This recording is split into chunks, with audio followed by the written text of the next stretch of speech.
நேத்திக்கோ இன்னைக்கோ இந்த ஸ்க்ரீன்ல இருக்கிற மாதிரி எத்தனை பேருக்கு பீப் மெசேஜ் வந்துச்சு. எனக்கெல்லாம் வரும்போது நான் செம்மையா பயந்துட்டேன். டேய் நான் இப்ப இந்த குரோம்லயும் வீடியோஸ் பார்க்கறதே இல்லடா, அப்படி இருக்குது எனக்கு மெசேஜ் அப்படின்ட்டு. படிச்சு பார்த்ததுக்கு தான் தெரிஞ்சது.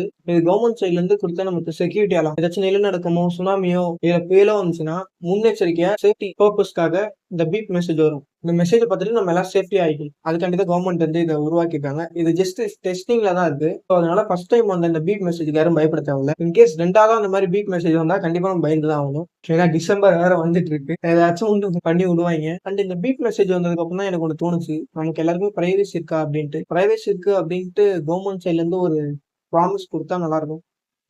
பட்டா அப்புறம் தேவையான இடத்துக்குலாம் உங்க ஃபோன் எடுத்து போய் யூஸ் பண்ணாதீங்க. ஏன்னா கவர்மெண்ட் அண்ட் கார்பரேட் ஆல்வேஸ் வாட்சிங். ஆமா, சொன்னா மட்டும் கேட்டுறியா போறீங்க?